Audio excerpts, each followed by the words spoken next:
Assalamualaikum warahmatullahi wabarakatuh. Baiklah, saya Trio Faralen Yudev dengan nomor induk 2002136702 akan mempresentasikan dan menjelaskan tentang penagihan pajak. Penagihan pajak ini ada pengertian, dasar-dasar penagihan, angguran, dan penundaan pembayaran, tindakan penagihan pajak, hak mendahulu pajak, penagihan seketika dan sekaligus, dan pencegahan, penyanderaan dan gugatan, angsuran dan penundaan pembayaran, penghapusan piutang pajak. Pengertian penagihan pajak. Kewenangan yang dimiliki Fiskus untuk menagih hutang pajak yang tidak dilunasi oleh penanggung pajak yang dilakukan dengan prosedur tertentu berdasarkan undang-undang. Dasar hukum penagihan pajak itu ada Undang-Undang Nomor 6 Tahun 1983 sebagaimana telah diubah terakhir STDT Undang-Undang Nomor 16 Tahun 2009 mengenai ketentuan umum perpajakan (KUP). Yang kedua itu Undang-Undang Nomor 19 Tahun 1997 tentang penagihan pajak dengan surat paksa STDT Undang-Undang Nomor 19 Tahun 2000. Subjek non objek penagihan pajak.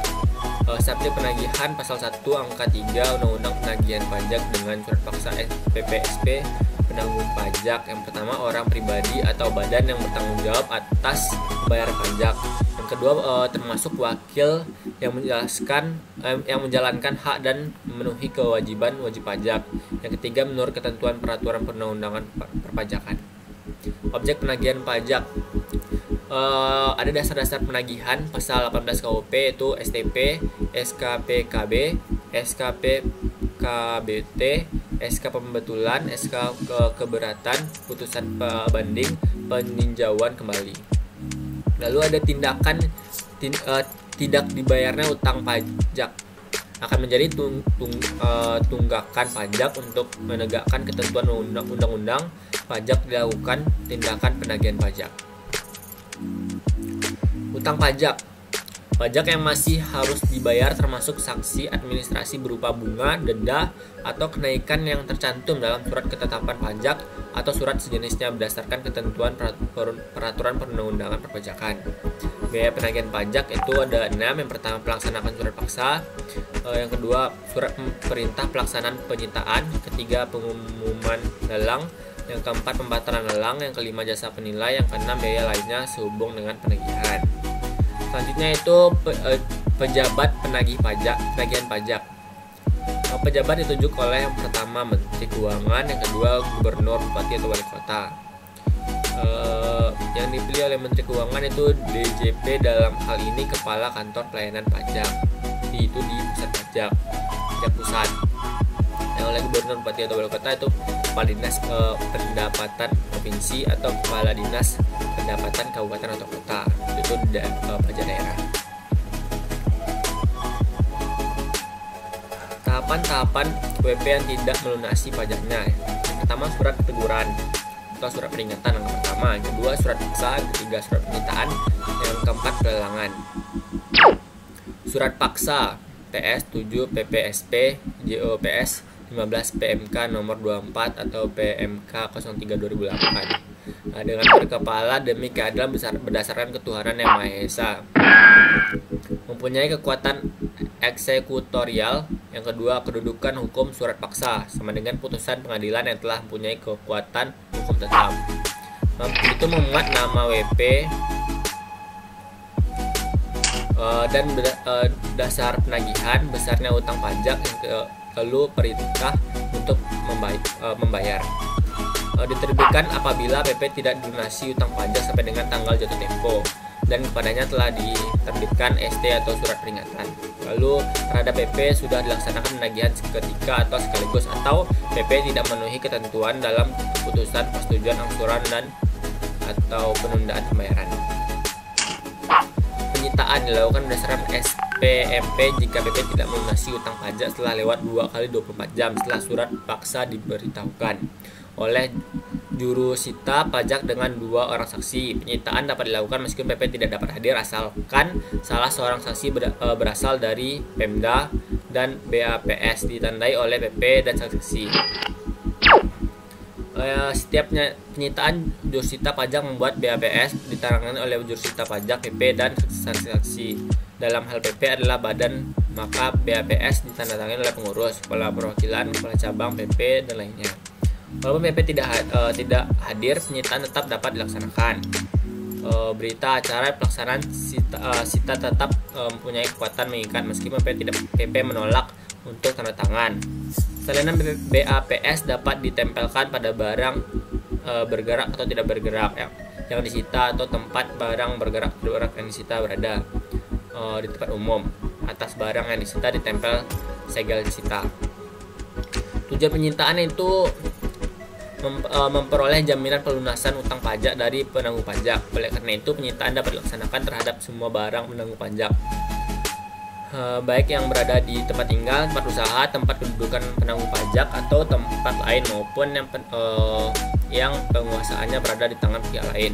Yang dimaksud dengan penguasaan berada di pihak lain itu disewakan atau dipinjamkan. Sedangkan yang dimaksud dengan dibebani dengan hak tanggungan sebagai jaminan pelunasan utang tertentu, misalnya barang yang dihipotekan, digadaikan atau dianggunan.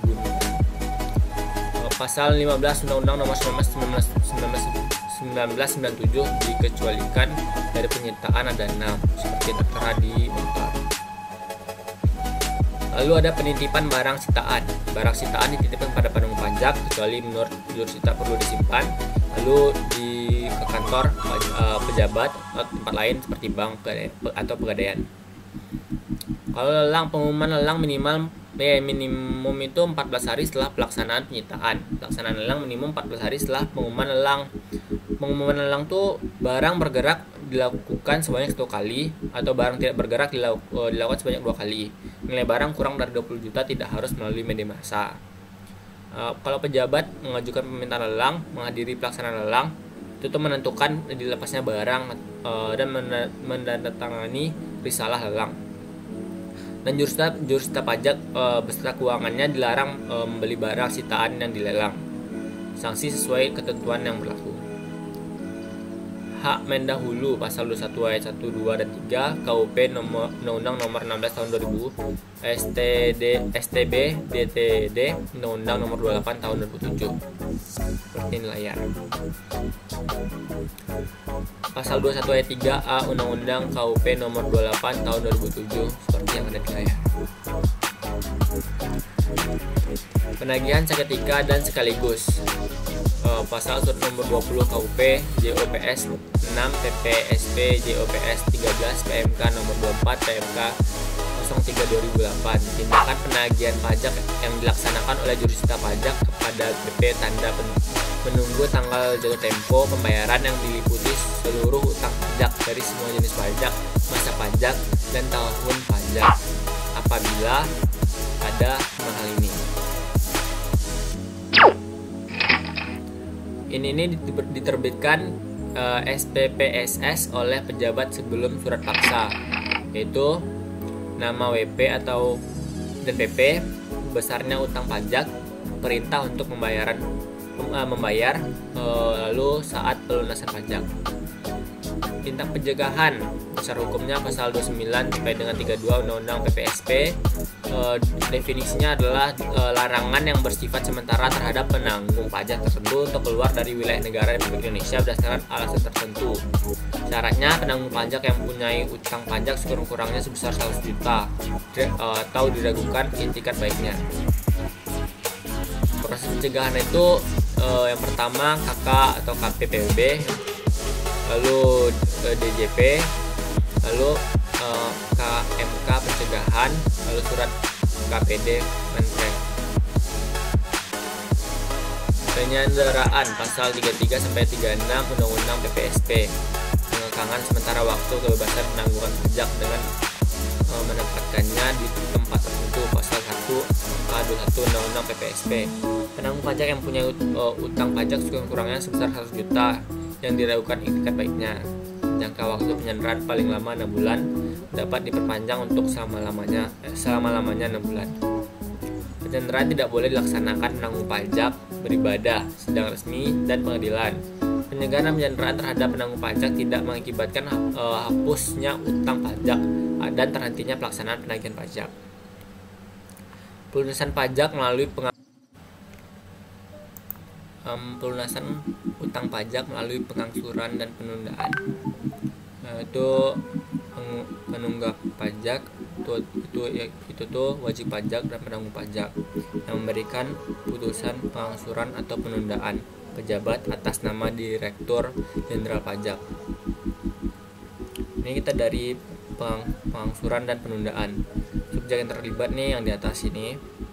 Dasar hukumnya ada 3, yaitu pasal 9 Undang-Undang Nomor 28 Tahun 2007 tentang KUP.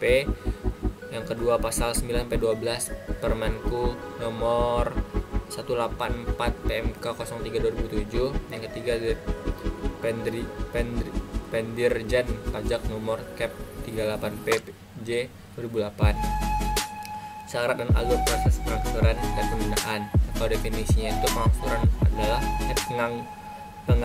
adalah pelunasan hutang pajak dengan cara penyerahan sedikit demi sedikit atau pembayaran tidak sekaligus.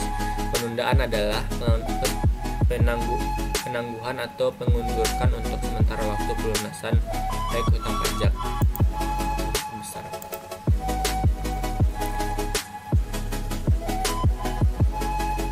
Alasan penghapusan piutang pajak daluarsa atau sebab lain. Daluarsa itu ada 4. WP telah meninggal dunia dengan tidak meninggalkan warisan dan tidak mempunyai ahli waris. Yang kedua, ahli waris tidak dapat ditemukan lagi. Yang ketiga, WP tidak mempunyai harta kekayaan lagi. Yang keempat, hak untuk melakukan penagihan sudah daluarsa setelah lewat waktu 5 tahun setelah tertib tagihan. Daluarsa penagihan pajak tertanggung apabila diterbitkan surat paksa. Yang kedua, ada pengakuan hutang pajak dari WP baik langsung maupun tidak langsung, diterbitkannya SK PKB dan SK PKBT. Yang keempat, dilakukan penyidikan tindak pidana di bidang perpajakan. Alasan penghapusan piutang pajak atau sebab lainnya misalnya seperti WP pajak tidak ditemukan, dokumen tidak lengkap, dan keadaan yang tidak dapat dihindarkan, SP bencana alam dan kebakaran. Alur dan jadwal pelaksanaan penagihan pajak. SKP, SKB, SKPKB, SKPKBT dan lain-lain. 7 hari surat teguhan, kalau jatuh tempo 7 hari. Surat teguran itu langsung pos ekspedisi dan kurir dengan bukti terkirim. Itu dasar hukumnya Undang-Undang Nomor 19 Tahun 2000, Undang-Undang Nomor 28 Tahun 2007 dan PP Nomor 80 Tahun 2007, PMK Nomor 24, PMK 03 2008. Setelah 21 hari SP itu parat execute diberitahukan oleh Jurusita Pajak, dibuat BAP SP. Setelah 2 kali 24 jam pengumuman di media massa, pencegahan dan penyanderaan, itu SPMP atau penyitaan. Kalau lunas, pencabutan sita, hutang pajak dan biaya penagihan putusan pengadilan. Kalau 14 hari tidak lunas, pengumuman lelang barang bergerak satu kali, barang tidak bergerak 2 kali. Setelah 14 hari pelaksanaan lelang. Syaratnya itu utang pajak besar dari 100 juta atau minimal 100 juta. Diragukan itikat baik, jangka waktunya itu 6 bulan, dapat diperpanjang maksimal 6 bulan akibat utang pajak tidak terhapus dan penagihan tetap dilaksanakan CAP atau izin Menko. Sekian presentasi dari saya, kurang lebih mohon maaf. Assalamualaikum warahmatullahi wabarakatuh.